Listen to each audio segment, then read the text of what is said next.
안녕하십니까, 여러분.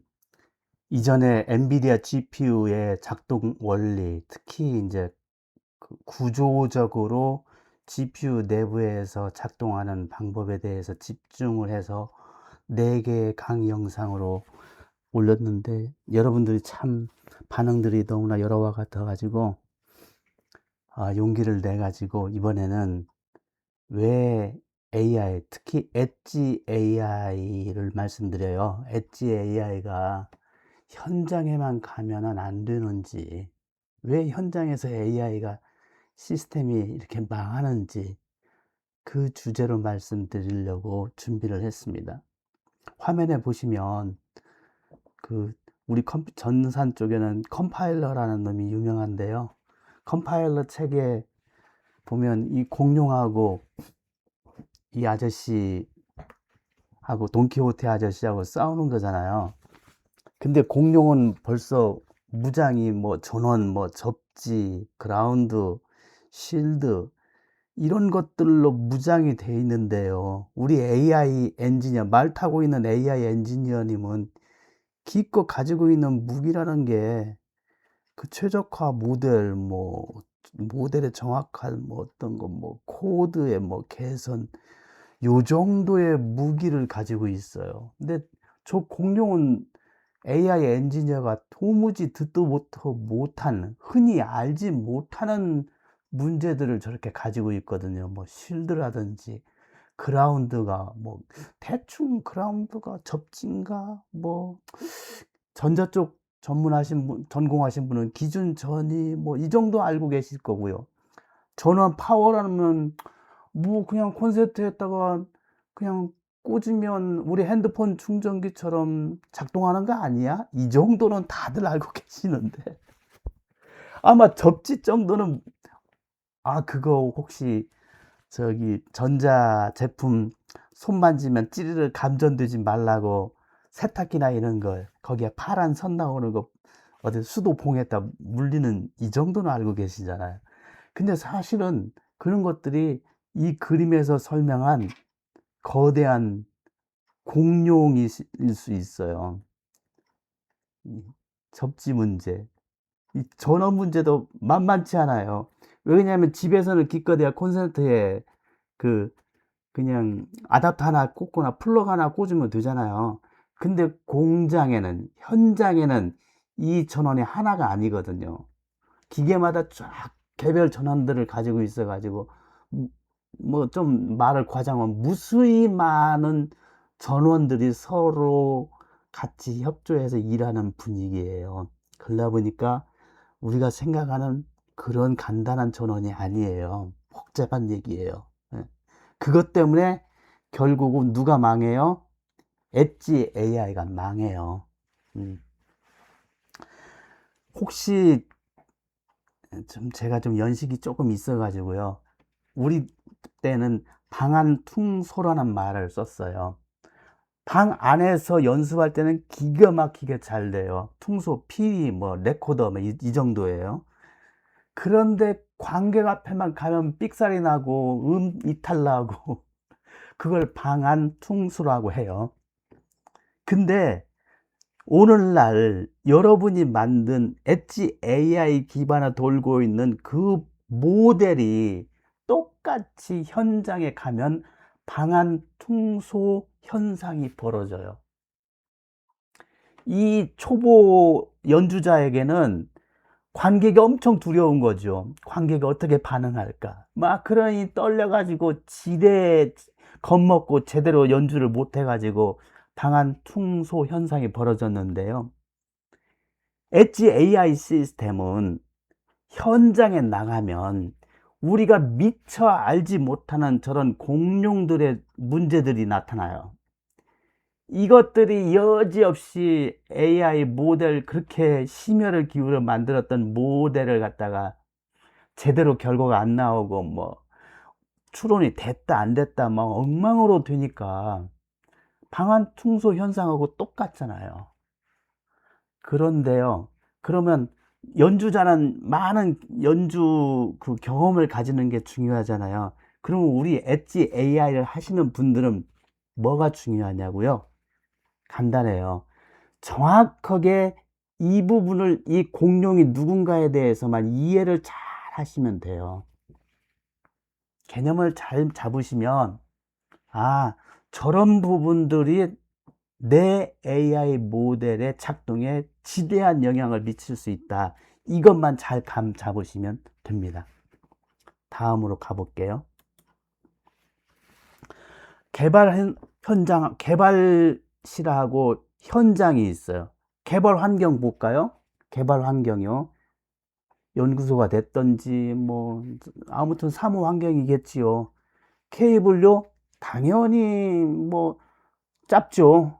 그잖아요. 통신 케이블, 뭐, 전원 케이블, 뭐, 전원도 저기 멀티탭 하나에 다 꽂아서 쓰셨잖아요. 문제 없죠.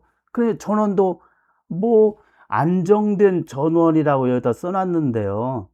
안정된 전원이 뭐, 전원이 돈이 비싼 전원이라는 뜻이 아니라, 그냥 벽에서 그 플러그 꽂아가지고 내가 사용하는 개발 장비들만 거기에 물려 있는 거잖아요. 뭐 PC하고 노트북하고 뭐 몇 개의 엣지 AI 디바이스들하고 뭐 몇 개의 테스트용으로 물려놓은 센서들, 카메라들, 얼마 안 된 단촐한 구성원이기 때문에 안정된 전원이라고 표현한 거예요. 그거에 비해서 반대로 하면 저쪽 반대편은요, 아주 복잡한 전원이죠. 전원이 한두 개가 아니고요. 아주 무지기수로 많고요. 그것들이 어떤 것은 직렬로 해가지고 저 위에 전원이 있고 밑에 딸에 또 있고 이런 형태로 이어져 있어요. 또 개발실 접지요? 신경도 안 써요. 접지가 있으나 마나 신경 안 쓰시잖아요. 신경 안 써도 되고 나중에 만지다가 어찌 좀 간혹가다 손에 땀 나면 뭐 찌릿찌릿 느낄 때도 있지요. 뭐 대사에 지장을 안 주죠. 그러지만 현장으로 가면요, 그 접지가 눈에 안 들어와요. 사실 보이지도 않아요. 그 캐비넷 안쪽에 들어가 있거나 별도의 냉룸에 설치되어 있거나 뭐 해가지고요. 일반적인 IT 하는 사람들이 접근할 수 없는 곳에 들어가 있어요. 그러니까 알 수가 없어요. 접지가 어떻게 되어 있는지. 그 다음에 노이즈 부하요. 사무 환경에서 노이즈 부하가 뭐가 있어요? 기껏해야 선풍기 정도 있어요. 선풍기 껐다 켰다 하면 오실로스코프나 이런 걸로 보면 선풍기를 껐다 켰다 할 때 약간의 찌릿찌릿하는 그 파형이 잡히는 경우가 있어요. 그런데 현장으로 가볼까요? 이런 것들이 이런 것들. 특히 인버터 엄청 많잖아. 요즘에 전기자동차 다 인버터 쓰는 거잖아요. 전기자동차 모터를 구동하는 그 모터의 구동을 제어하는 놈은 전부 다 저 인버터라는 놈이거든요. 그냥 그렇게만 이해하십시오. 인버터 하면 또 복잡한데요. 어쨌든 배터리에서 나오는 전기가 DC인데 이 DC 전기를 가지고 모터를 빨리 돌게 하거나 천천히 돌게 하는 놈, 정회전하거나 역방향 회전을 하게 하는 놈, 그런 역할을 하는 놈이 인버터예요. 그러다 보니까 이 인버터는 온 오프가 계속 일어나요. 내부적으로 온오프가 일어나면 온오프가 일어난 시점마다 아주 아까 제가 말씀드린 찌릿찌릿하는 어떤 복잡한 파형, 전기적 파형이 발생되거든요. 이런 것들이 전부 다 노이즈의 원인이 되는 거지요. 또 솔레노이드 하면 뭘 예를 들어 드릴까요? 그 우리 보일러, 집에 있는 보일러 보시면요. 난방 그 온수, 실내 온도를 설정해 놓잖아요. 그러면 지가 방이 추워지면 저 밸브가 열려가지고 온수가 쫙 돌고 또 방이 너무 안 돼. 온도가 설정 온도에 다다르면 그 온수 밸브가 차단될 거잖아요. 그 밸브를 열고 닫고 하는 그 에너지원은 누구냐? 솔레노이드, 우리말로 전자석이에요. 쉬운 말을 갖다가 이렇게 솔레노이드라고 하니까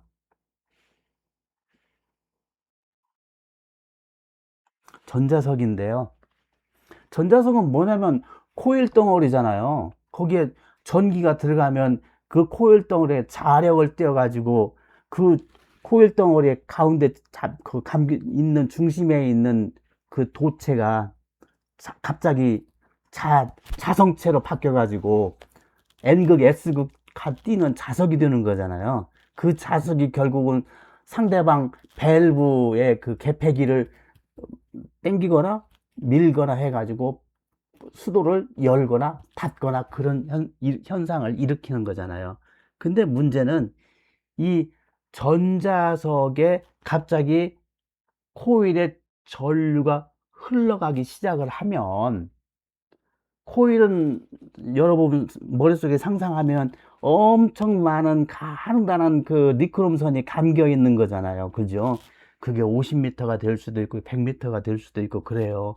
그러면 전기가 그 100m 코일을 쫙 흘러가면서 이 자석이 되는 건데요. 코일 안에는요, 역방향으로 흘러가는 부하가 있어요. 유도 기전력이라고 그러는데 모든 자연의 원리는 똑같아요. 인위적으로 누군가가 이렇게 밀면 반대 청력이 생겨가지고 이 미는 힘을 상쇄하는 방향으로 작용을 하는 그런 청력이 생기는 거잖아요. 코일에도 똑같아요. 우리가 이 전기를 이렇게 밀어 넣으면 이 전기가 흘러가는 방향의 반대 방향으로 반대되는 전류가 생겨요. 그 전류가 유도 전류라고 그러는데, 이것이 결국은 이 전압 파형을 자세히 보면 우리는 분명히 0볼트에서 100볼트 또는 0볼트에서 220으로 한 번에 가라고 했는데 절대 한 번에 못 가고, 이게 전압이 흔들 거리면서 최종적으로 220으로 전환이 돼요. 이걸 갖다가 유식한 말로 유도성 부하라고 그래요. 그러면 저 유도성 부하는 뭐가 문제냐면 우리에게 노이즈 형태로 나타난다는 거죠. 그런데 왜 이 복잡한 얘기를 여기 AI가 망하는 방법에 대해서 말하냐면요, 특히 이런 유도성 부하에서 생성되는 그런 파형이 AI 시스템의 아주 쥐약이에요. AI 시스템은 옛날에는 정보 시스템들이 아날로그하고 디지털로 먼저 말씀을 드려볼게요. 우리 컴퓨터가 나오기 전에 모든 그 회로나 이런 것들은 아날로그 기반이었어요. 온도가 뭐 전압으로, 온도 값이 비례하는 전압값으로 컴퓨터가 인식을 하는 형태지요. 전자 회로가 인식을 하죠. 근데 컴퓨터가 들어오면서 온도가 또 전류나 전압 신호를 비례하는 전류나 전압 신호로 들어오면 그것이 AD 컨버터를 통해서 디지털 숫자로 바뀌죠. 0에서 100 뭐 이런 식으로. 자, 그 디지털화 한 정보까지도 중간에 그 디지털 정보가 일부 깨져도 정보 처리하는데 문제 없었어요. 근데 AI 시대로 들어오면서 중간에 만약에 일부 정보가가 깨져 들어왔다고 하면 우리 모델은 전부 다 수학 함수잖아요. 그죠? 미분을 해가지고 기울기를 계산해가지고 그 최소값이 되는 방향을 지가 모델이 찾아가잖아요. 그래가지고 여기가 최소값이야 해가지고 그게 결국은 추론하는 거잖아요. 추론해서 결론은 이겁니다라고 지가 이제 우리한테 대답을 주는데, 일부 정보가 깨져 들어왔어요. 이 솔레노이드나 이런 것들이 유도성 부하가 노이즈가 돼가지고 정보 일부를 왜곡시켰어요. 그러면요, 추론 엔진은요, 그것도 모르고 엉뚱하게 결론을 내버려요. 그래서 사실은 AI가 현장에 가면 망해요. 이해되시죠? 좀 깊은 내용인데, 아무튼 거기까지만 말씀을 드릴게요. 또 사무실은 당연히 노이즈 부하가 적지만 현장은 말씀드렸죠. 솔레노이드. 온습도 당연히 실험실 안정적이지만 현장 가면요. 벼락이 때려요. 낙뢰. 여러분 상상해 보시겠어요? 엣지 AI 시스템 현장에 설치했다고 갔는데 갑자기 소나기가 오더니요. 갑자기 벼락이 때리는 거예요.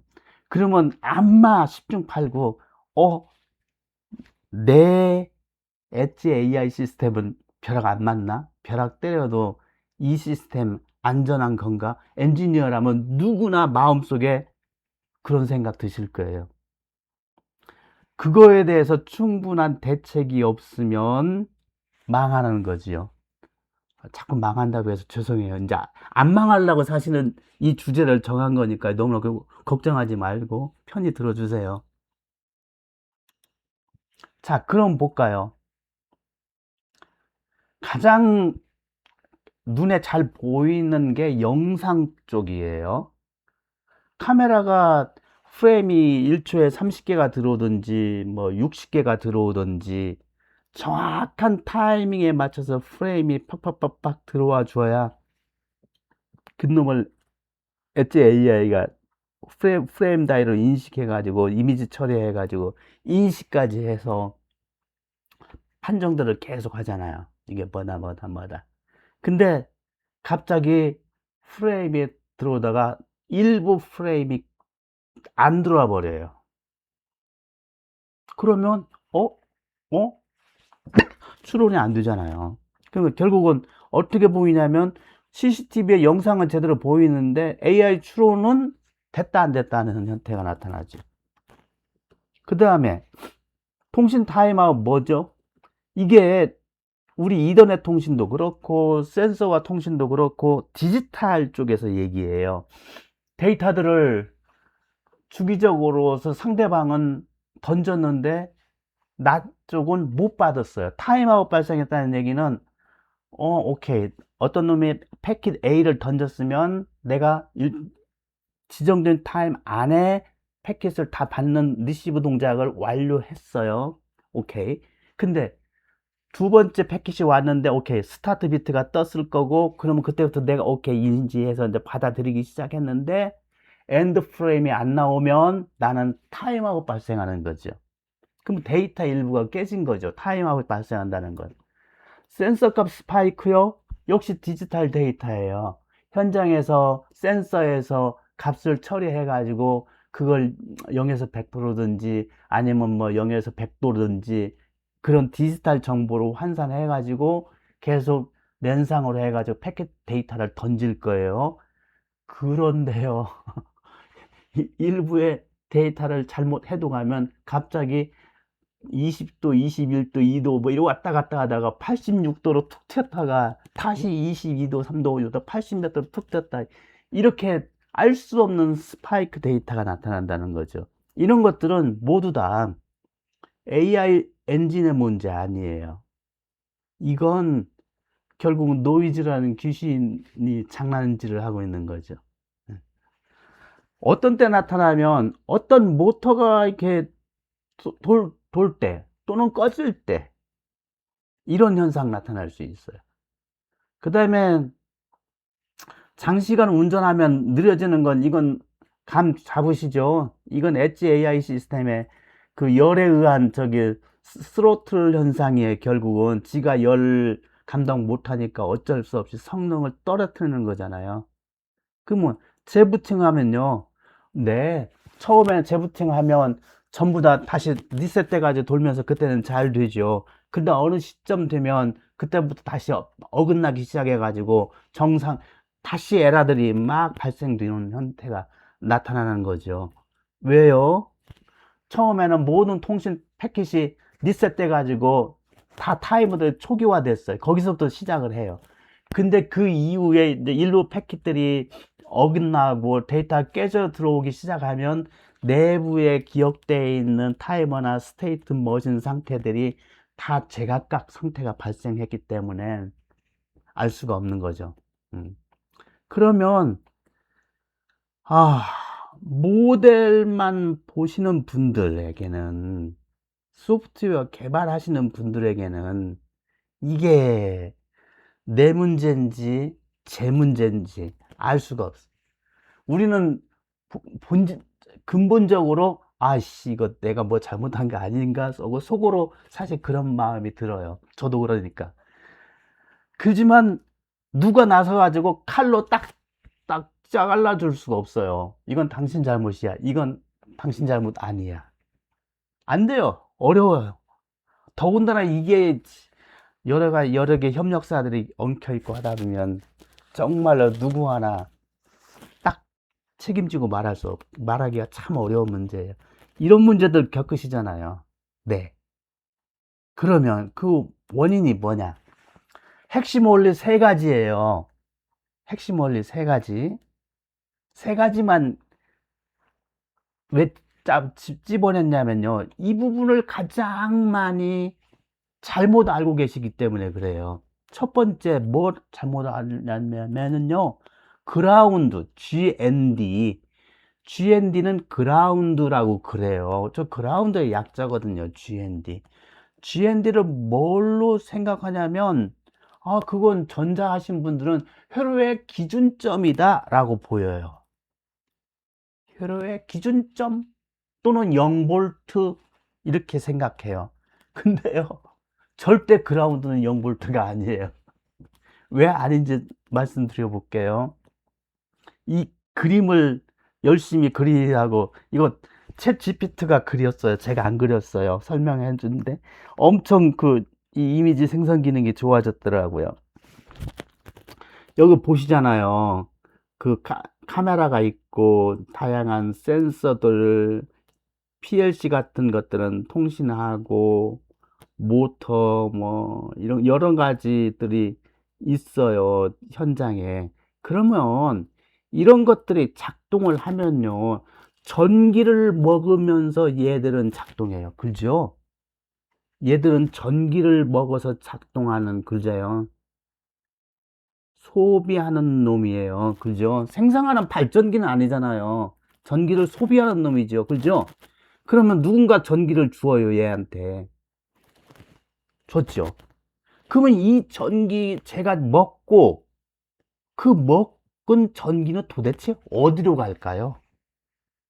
제가 소비하면요, 크게 열도 나오고요. 열은 내가 원하지 않았지만 어쩔 수 없이 열이 발생해요, 조금.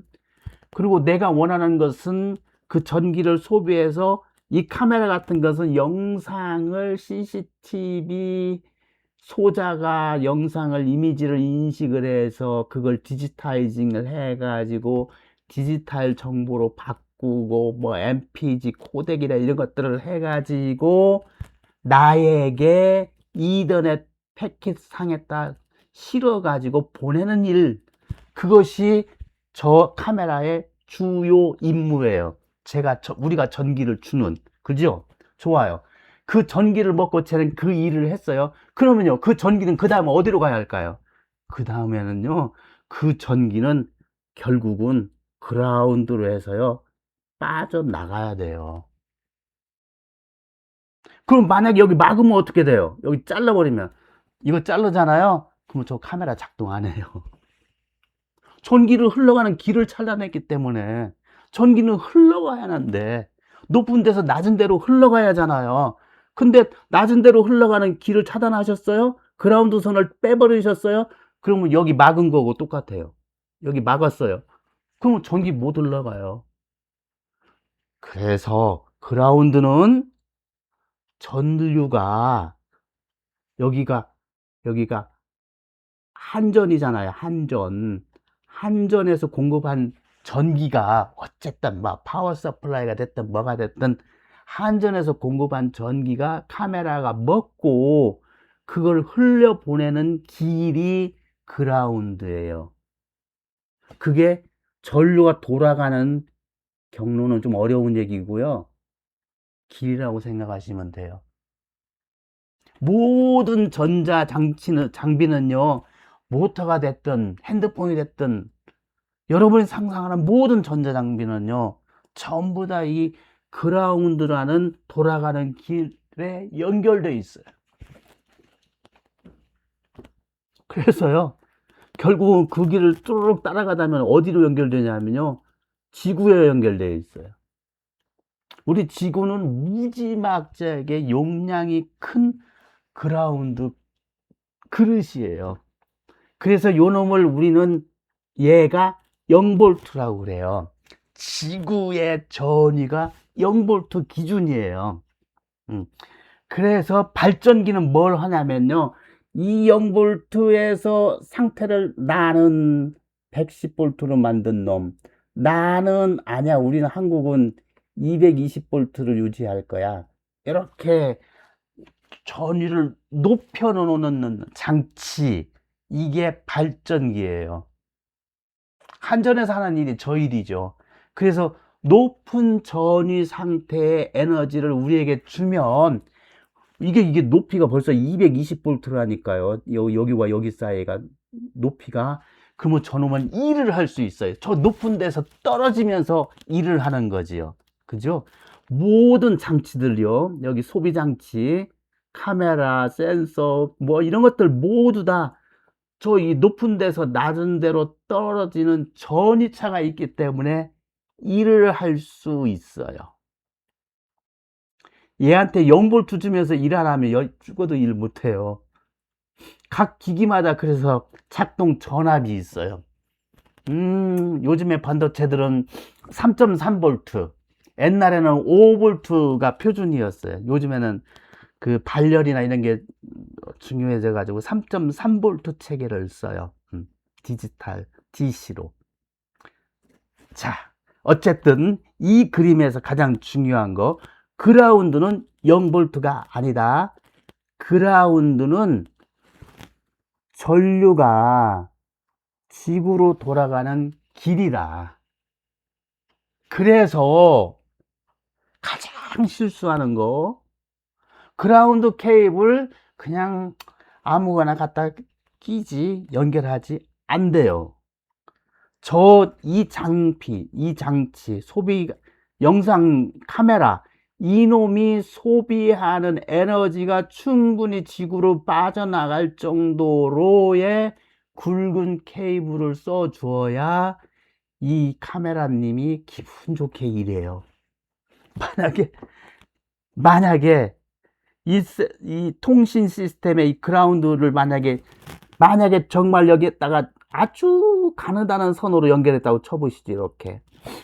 그러면 저 PLC가 에너지를 먹어야 하는데요, 빠져나가는 길이 똥구멍이 좁아가지고요, 에너지가 잘 빠져나가지 못해가지고요, 결국은 저 PLC의 작동이 불안전해져요. 매우 불안해요.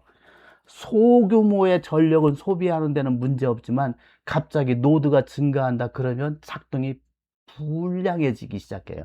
불안정해지기 시작해요. 이해되시죠? 지구로 빨려나가는 이 돌아가는 경로이기 때문에 그라운드 케이블을 충분한 용량으로 안정하게 체결했냐 안 했냐가 가장 중요해요. 그래서 제가 1번째 핵심이에요. 첫 번째 핵심이에요. 그라운드 케이블이에요. GND예요. 모든 DC에는 한 놈은 빨간 선이고 한 놈은 검은 놈이잖아요. 또 검은 놈이나 녹색이나, 이 검은 놈이나 녹색이 그라운드예요. 얘를 절대 무시하면 안 돼요. 대충 아무 선이나 갖다 연결하면 안 돼요. 네, 이 정도면 아실까요, 아마? 그 다음으로 넘어가 볼게요. 그 다음에 두 번째는요, 쉴드인데요. 실드 또는 뭐 쉴드 뭐 이래요.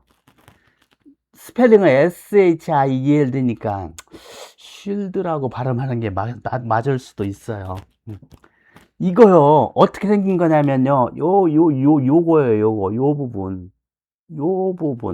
왜 저 피복 그 겉에 외피 플라스틱으로 된 거 껍질 벗겨내면 웬일인지 거기에 아주 무슨 그물 모양으로 저런 모양 생기잖아요.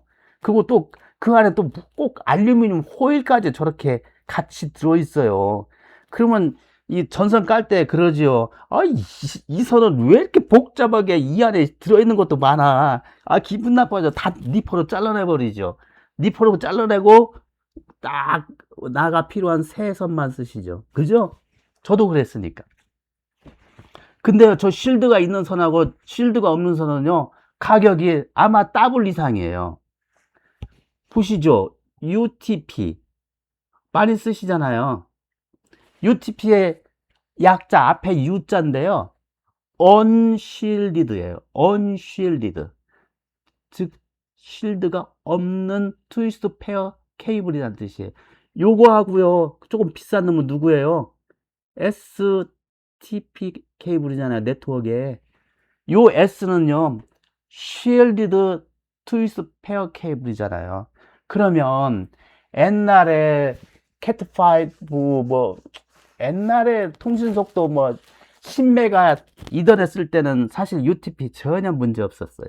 근데 이게 갑자기 100메가로 오고 기가헤르츠대로 올라오면서 UTP로는 감당이 안 되니까 STP 케이블을 쓰시잖아요. 그 STP에서 가장 차이점이 뭐였죠? 쉴드였어요.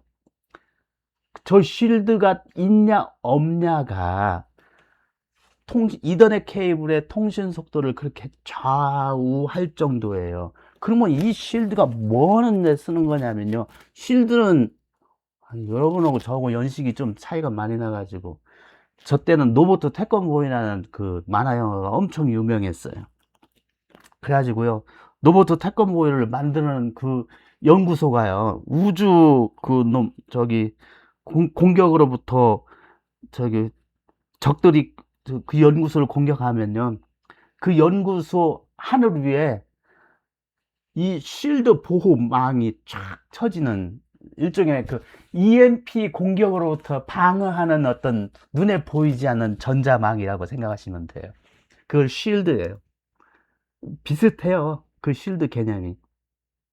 지금도 개념상 비슷해요. 이 내부의 이 엣지 디바이스나 이런 것들은 모두 다 어떤 외부 노이즈로부터 매우 취약해요. 사실은. 그렇기 때문에 이런 외부 노이즈를 갖다가 막아주는 그걸 쉴드라고 할 수 있어요. 어떤 노이즈가 가장 강력하냐면요, 요거요. 죄송해요. 이게 이렇게 하면 화면이 이렇게 돌아가는지 몰랐네. 이거요. 30K 3만 암페어 정도 돼요. 전류량이요. 번개가. 저 3만 암페어 전류가요, 갑자기 지구를 때리는 거죠. 지표를. 어딘가 때렸어요. 그러면 그 지구 땅바닥에요, 전압이 갑자기 그 지역 전압이 팍 튀어 올라요. 여러분 아셨어요?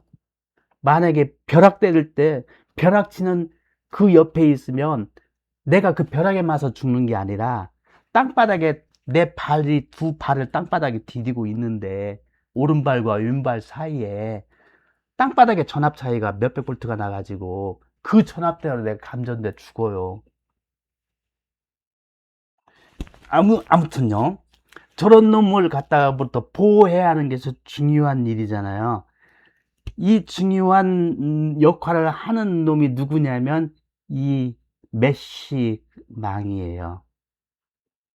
메쉬하고 그 안에 이 알루미늄 호일, 이 두 개가 있는 이유가 외부에서 들어오는 그 RF성 잡음들은 이런 메쉬하고 알루미늄 호일망에 잘 빨려 들어가는 특성을 가지고 있어요. 그래서 이 메쉬하고 알루미늄 호일로 해가지고 외부에서 들어온 놈이 여기에 제발 걸려라. 그래가지고 나머지 이 안쪽에 있는 신호선에는 제발 기어들어가지 못해라. 이게 쉴드예요.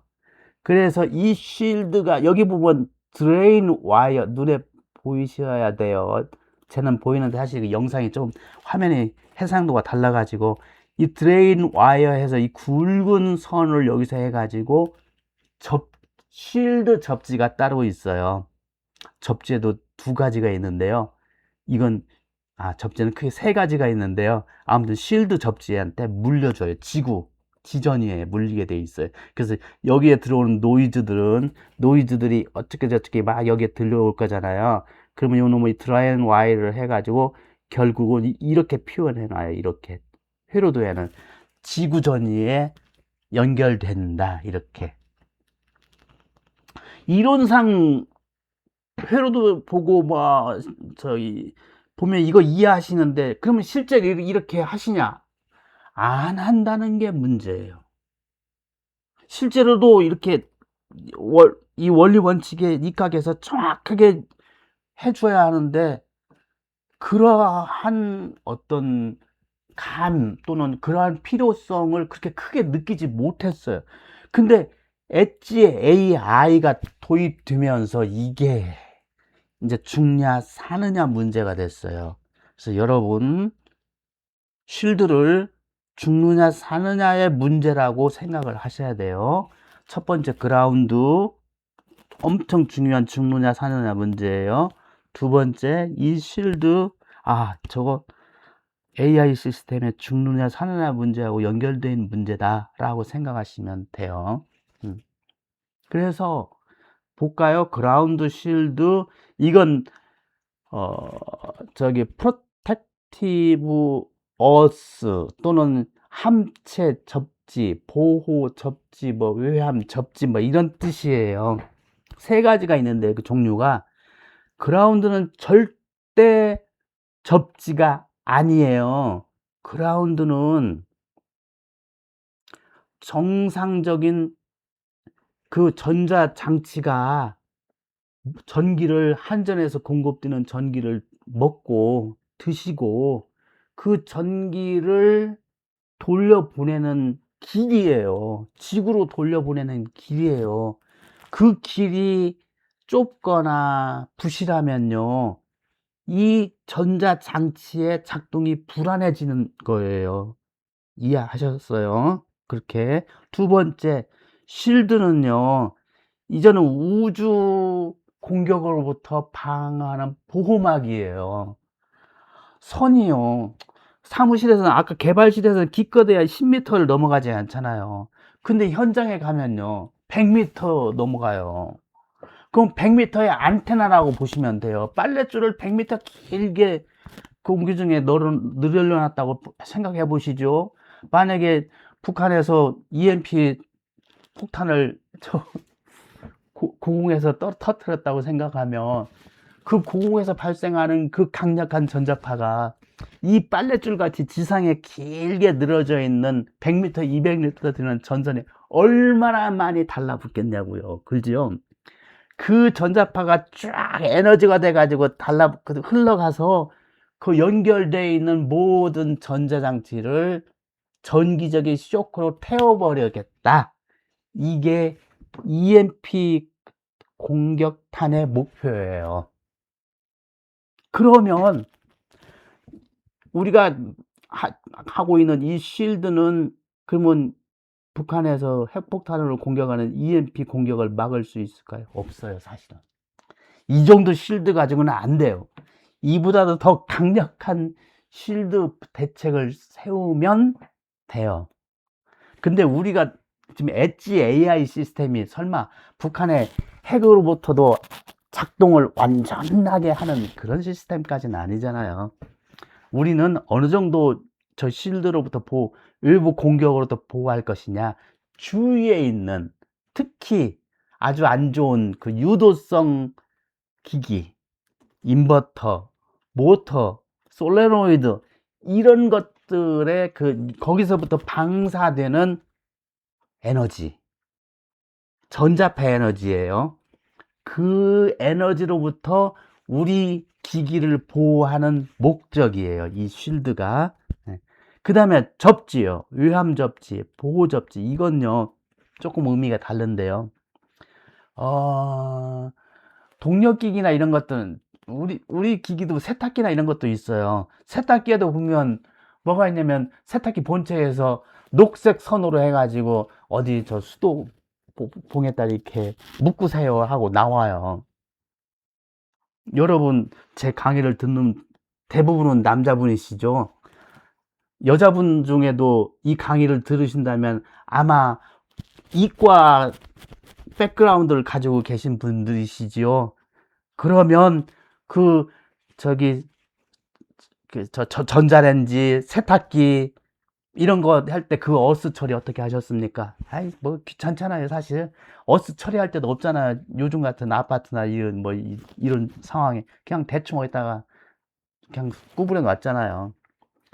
그놈이 뭐냐면요, 의함 접지인데요. 만약에 그 내부에 특히 세탁기 같은 건 습도가 높으니까 아, 단 절연이 불안해져 가지고 누설 전류가 생겼을 때 그 누설 전류가 안전하게 지구 전위로 흘러가도록 하는 길이에요. 그래서 그 접지가 완전하게 연결돼 있으면 세탁기를 만져도 100볼트나 220볼트가 안 느껴지고 좀 전압이 다운된, 그래서 우리가 상대적으로 느껴도 약간 미약한 전기가 느껴져서 안전을 해라고. 안 그러면 세탁기 의함 철제 부분이 220볼트까지 잔뜩 그 전압이 떠 있는 상태에서 우리가 딱 대면 아주 강력한 찌릿함이 느껴지잖아요. 그러겠죠. 그게 의함 접지예요. 보호 접지. 그 누설된 전류 에너지를 지구 전위로, 지구 전위 비슷하게 완벽하게 0볼트는 못 가요. 그렇지만 아무튼 전류가 가능한 한 지구로 흘러가서 사람들에게 충격을 덜 주게 하는 접지예요. 이해하셨죠? 좋아요. 그럼 다음으로 가볼게요.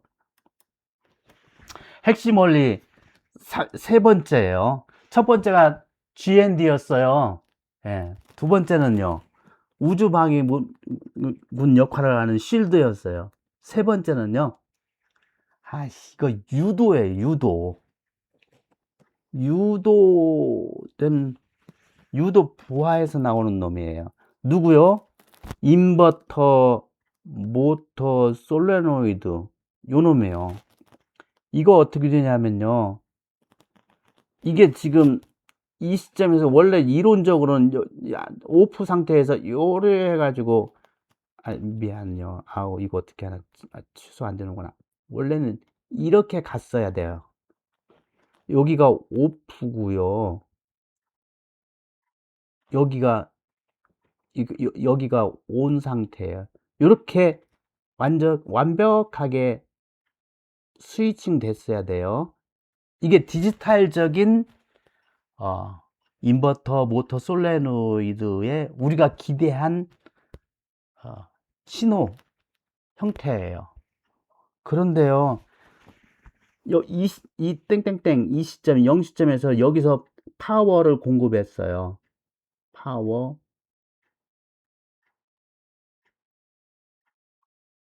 파워를 공급했는데요. 왜 저렇게 빨래줄처럼 파워 공급했으면 딱 여기 예를 들어서 여기가 220볼트예요.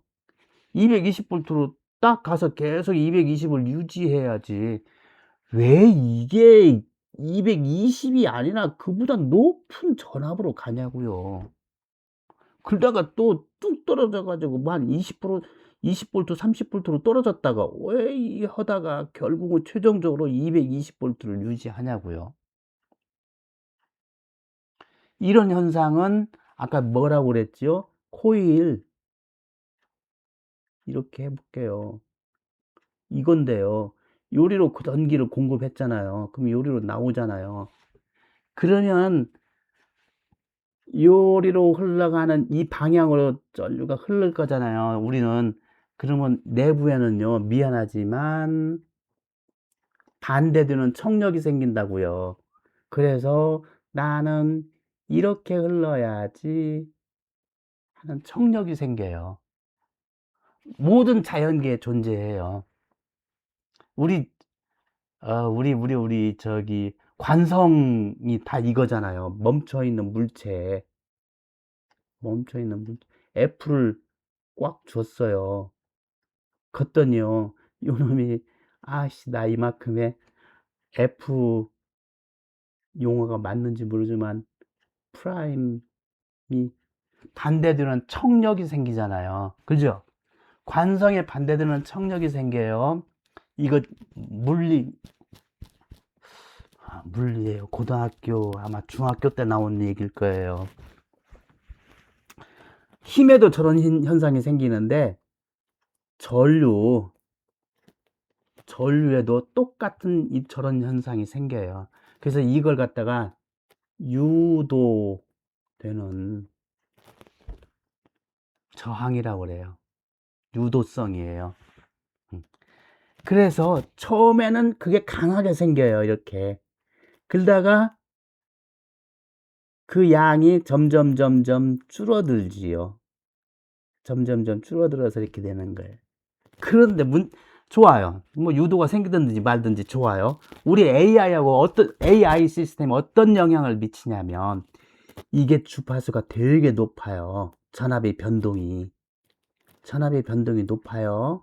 시간 따라서 이게 지금 타임축이거든요. T. 시간 따라서 전압의 변동이 심해요? 그러면 뭔 일이 발생해요? 네. 유도 또는 전파가 발생해요. 전파요. 전파. 공기 중을 전파한다고요. 공간을 전파돼요. 선과 선이 분명히 떨어져 있는데요. 왜 이 선에서 솔레노이드가 작동을 온오프 했는데, 그 옆에 있는 선에도 솔레노이드가 작동할 때마다 그 선 옆에 있는 선, 지나가는 선에도 어떤 신호들이 잡혀요. 이걸 유도됐어요. 유도 현상이 있어요. 그래서 그런 유도지는 노이즈 전류가 있다는 거지요. 그래서 그놈이요,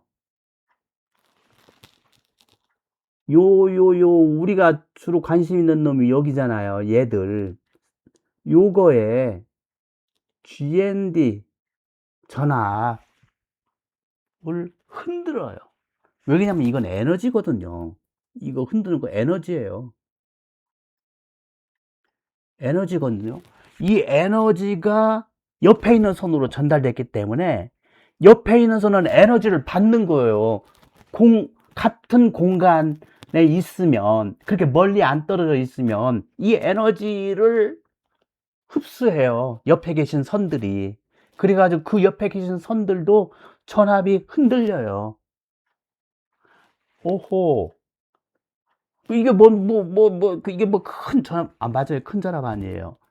그런데요, 이게 통신에서, 이더넷 통신이나 뭐, 약간의 미세한 페리티 오르나 이런 것 정도로 나와요. 그런데 카메라나 이런 것들은 생각해 보시죠. 1초에 30 fps예요. 30장의 이미지가 1초에 전달되는 거예요. 그러면 이미지 안에 해상도 하나가 얼마입니까? 요즘에 고해상도잖아요. 그러니까 나노세컨드 단위의 어떤 신호가 10101010 바뀌어 가는데요. 그래야 이미지 구성되잖아요. 이놈이 옆에서 유도된 전파가 거기다 에너지를 주면요, 그 나노세컨드로 달려지는 달라가 막 전달되고 있는 파형 일부는 당연히 찌그러져요. 그래가지고요, 프레임 에러를 만들어내요. 수신 쪽에서도 페리티가 이상해지고 그 타이밍 어긋나고 해가지고 그 아예 프레임 자체가 아예 드롭돼 버려요. 에러 났으니까. 이해되시죠? 그래서 프레임 드랍이 발생해요. 그래요? 하필 그러면 데이터는 스타트가 됐던 걸 인지됐는데 스톱 쪽이 안 나오니까 타임아웃 발생하잖아요. 그 기간 내에 스톱 패키까지 제대로 들어와야 하는데. 그죠? 센서의 스파이크요. 일부 정보를 구성하는 뭐 데이터, 비트나 바이트 단위나 2바이트 단위나 그 중에 일정 부분 비트의 데이터가 깨졌어요. 그러면 우리 그 16비트 플로팅 포인트나 뭐 인티저나 뭐 이런 것들에서 비트 하나 오류 발생하면 어떻게 되죠? 정보가 완전 다른 숫자로 해독되죠. 그러잖아요. 그래서 센서 값이 스파이크가 툭툭 튀어요. 이런 형상이 원인이 누구예요? 유도 전류에 의한 노이즈에 의한 나타나는 현상이에요. 그러면 이런 건 어디서 나타날까요? 대부분요, 현장에 케이블 트레이라고 있어요. 선을 그냥 공중에 빨래줄처럼 막 이렇게 있거나 바닥에 막 거미줄처럼 끌고 다닐 수는 없잖아요. 케이블들이 지나다니는 곳을 따로 만들어 놓고 거기에 뭐 수십 가닥 또는 수백 가닥의 케이블들이 쫙 이렇게 깔려져 있지요. 그죠? 그런데 그 중에는 어떤 놈은 저거 유도 부하가 연결되어 있는 선이 있다라면 그 유도 부하가 작동할 때마다 그 100개, 200개, 300개 같이 다니고 계시는 그 케이블 트렌치에 있는 케이블들이 다 영향을 받아요. 그런데요, 그걸 가지고 전기로 써먹는 놈, 돈 케어. 이 정도 유도부하 정도는 나는 먹고 사는데 지장 없어요. 아날로그로 작동하는 시스템 전혀 문제 없어요. CCTV 시스템 전혀 문제 없어요. 간혹 가다 화면에 일부가 찌그득하는 뭐 이상한 파형을 나타낼 뿐이지, 경비 아저씨가 보는 데는 아무런 이상이 없어요. AI 시스템 문제 있어요. 그걸 전부 다 데이터를 디지털 데이터로 바꿔서 수학적인 계산을 해가지고, 아까 그랬잖아요. 추론 과정은 전부 다 수학 함수라고. 추론이 엉망으로 내버려요. 그래, AI 시스템 문제 있어요. 왜 문제 있어요? 너무나 정밀한, 정확한 어떤 수학적 체계를 가지고 있는 게 AI 시스템이기 때문에 문제가 있어요. 이해하셨어요? 세 번째, 핵심 원리. 좋아요. 그러면 다음으로 가보시죠. 자, 프레임 드랍에 대해서 조금만 더 자세히 설명한 거예요. 유도예요. 그게 전압과 전류로 나타나요. 전압, 전류는 한 몸이에요. 전압과 전류는 같이, 어차피 전기 에너지이기 때문에, 전기 에너지는 전류와 전압으로 나타나니까. 예. 자, 주위에 있는 인버터나 솔레노이드가 이게 온오프 됐다. 그러면 여기 무슨 누구에게요? 주변에 있는 케이블이에요. 저 멀리 떨어져 있는 케이블 아니에요. 멀리 떨어져 있으면 영향 못 미쳐요. 가까이 붙어 있는, 뭐 같은 케이블 트레이 공간이니까 뭐 1, 20cm 이내에 들어있는 놈들은 다 영향을 받아요. 그런 놈들은 유도 노이즈 영향을 받아 가지고 전압 전류가요, 누구에게 생겨요? 유도돼서 생겨요. 그 선에 어디에요? 그 유도 부하가 있는 본선 말고 그 주위에 이웃하 있는 선들에게도 다, 이웃 선로들에게 전부 다 전압 전류의 파형이 생겨요. 그러면 그게 하필 카메라선 또는 네트워크 스위치에서 오는 디지털 통신선 또는 조금 아주 미약한 USB 통신선 또는 센서하고 디지털 데이터를 주고받고 있는 통신선, 이런 것들이 전부 다 왜곡이 발생해요. 그러겠죠. 저 에너지니까. 그러면 디지털 시스템에서 얘기해요. 요 놈은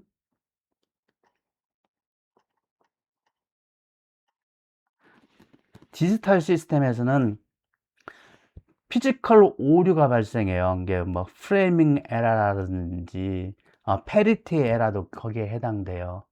이런 것들은 전부 다 피지컬 오류가 발생해요. 예. 그래서 당연히 오류가 발생했으니까 패켓 리트라이가 당연히 통신 쪽에서는 이거 한 패켓 데이터가 오류가 발생했으니까 리트라이 해가지고 상대방에게 야 인마 다시 보내라고 리트라이 지시하겠지요. 그럼 상대방님도 다시 보내야겠지요. 그러면 리트라이 하면 뭐가 길어져요? 당연히 전송 시간이 길어져요.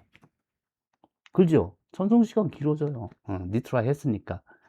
그러면 버퍼가 원래 들어오 데이터 수신 주기보다도 버퍼에서 나오는 것도 당연히 지연되죠. 그죠? 리트라이 때문에.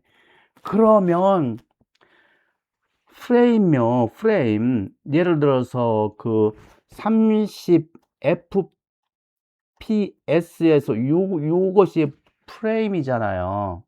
이미지 한 컷 한 컷이 프레임이잖아요. 이미지 한 컷을 구성하고 있는 정보량은 아주 작게 잡아도 640에 480 모노로 생각하면 비트고요. 그죠? 만약에 이걸 컬러로 가면 바이트도 될 수도 있고요. 또는 16비트로 가면 워드로도 될 수가 있잖아요. 이게 정보량이에요. 패켓 프레임 하나를 구성하는 그 프레임이 다 버려지는 거예요. 이 프레임에서 구성하는 정보 중에 일부가 빠졌으니까 저 프레임은 다 버려버려야 하잖아요. 그래서 프레임 드랍이 발생하죠. 그러면 추론은 매 30fps 기준으로 해서 우리 전부 다 모델 트레이닝 다 하셨잖아요. 근데 그 중에 하나가 빠졌어요. 그러면 추론도 갑자기 이빨이 빠져가지고 추론도 불안정해지기 시작하죠. 이해되시죠? 네.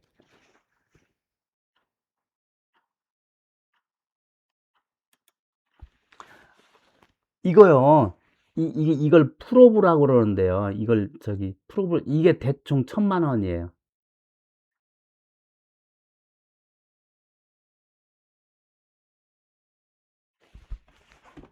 그러니 저 이게 이런 옵티컬리 아이솔레이티드 프로브인데요. 그걸 갈바닉 아이솔레이션이라는 말도 해요. 혹시 들어보셨으면. 광으로 차단한 프로브인데, 그러면 이런 노이즈나 이런 것을 측정하려면 결국은 갈바닉 아이솔레이티드 프로브를 써야 하는데 가격이 1,000,000원대예요. 그러면 저 프로브를 쓰는 이게 오실로스코프 본체인데요. 본체는 또 얼마겠어요? 2,000,000원, 3,000,000원 해요. 그러면 어우, 거의 내 연봉보다 비싼 장비를 들고 노이즈 발생한다고 그 험악한 현장에 들고 가지고 가라고 할 사람이 없어요. 그래서 오실로스코프로 진단할 수 없어요. 이런 노이즈는. 말이 어렵게 장비도 가격이 비싸지만 맞지도 않아요. 그래서 뭐, 이런 잘못하면 이렇게 되는데 아무튼 어려워요. 돈도 비싸고요. 장비가 오히려 장비를 연결함으로써 더 노이즈를 만들고요. 그래서 답이 아니에요. 답은 또 이 문제가 어찌다 발생하잖아요. 간헐적이고.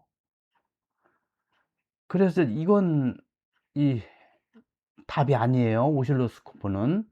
그 다음에 이걸 저항 테스트 택도 없어요. 답 아니에요. 네. 넘어갈게요. 그러면 답은요, 결국은 현재 시스템이 어떻게 돼 있는지를 면밀히 조사해야 하는 거예요. 그 중에서도 전원 파워 서플라이들이 어떻게 연결되어 있는지를 조사해야 돼요. 그리고 이 그라운드, 저기 GND 신호들이 어떻게 연결되어 있는지를 면밀히 다 확인해야 돼요. 다 중요해요. 중요해요. 중요해요. 실드 접지는 어떻게 처리했는지 확인해야 돼요. 그 다음에 중요해요. 동력선 누구예요? 아까 솔레노이드나 인버터나 이따 이 것들이에요.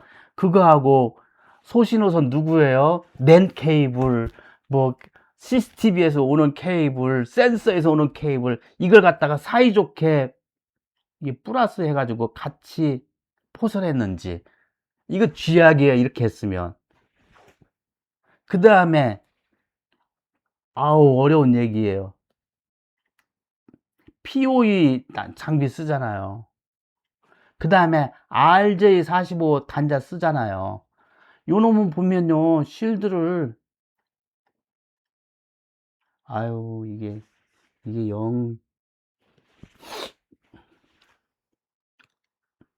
한글로 쓰면 좀 쉴드, 이쪽에 있는 쉴드하고 저쪽에 있는 쉴드가요, RJ45 단자는요, 이게 RJ45예요.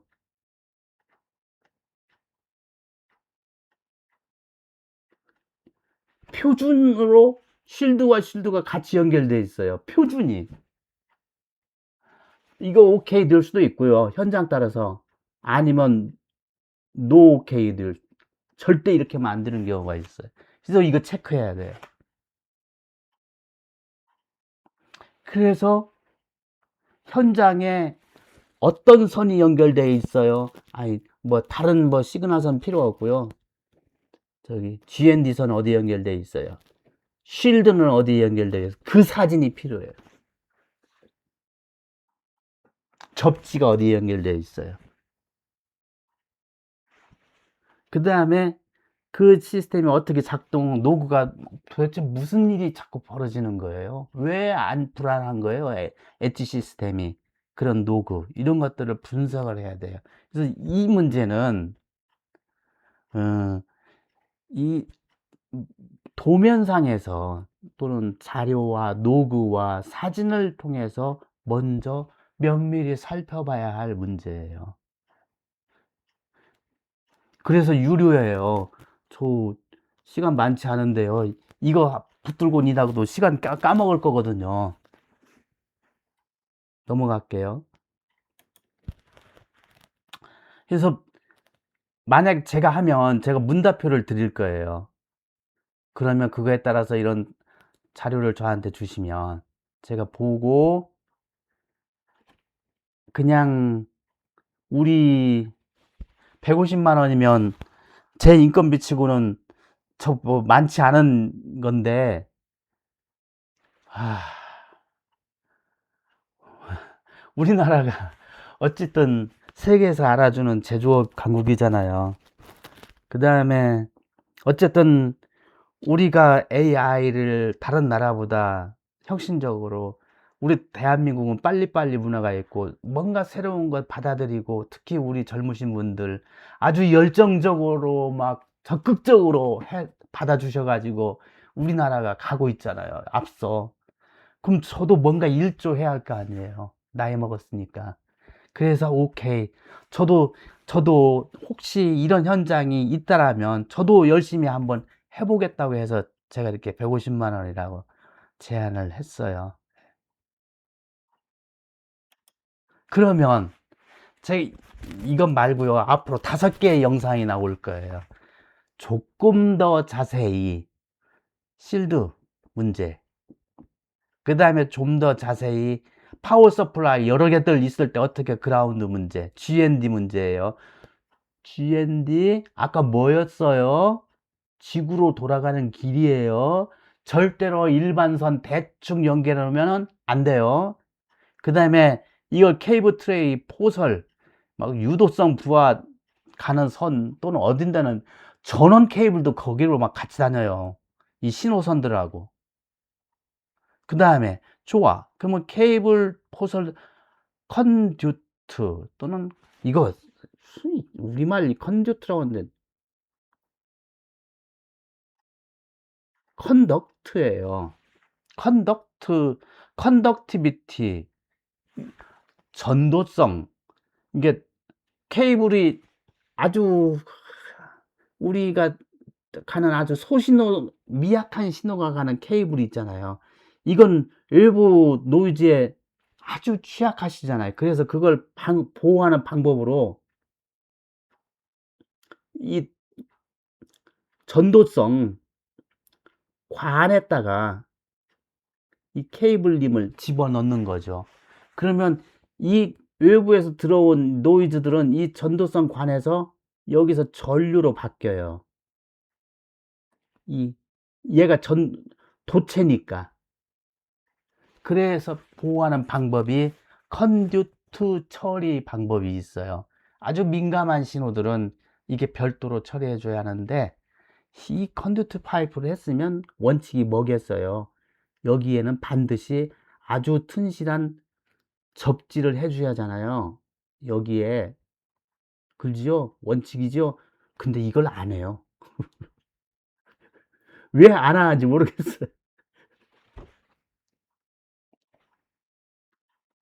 그 다음에 CCTV, 아까 저기 RJ45에 자동으로 쉴드가 양쪽에 연결되는 문제 있다고 말씀드렸잖아요. 이런 것들이 원인이에요. 그래서 이런 부분들을 좀 더 자세히 5개의 영상을 통해서 말씀을 드릴게요. 여기까지입니다. 댓글을 좀, 이 영상을 보시고 소감이라든지 의견을 좀 댓글로 올려주세요. 그거 보고 제가 다음번 PPT를 에다가 반영을 해서 올려도록 하겠습니다. 장시간 감사합니다. 고맙습니다.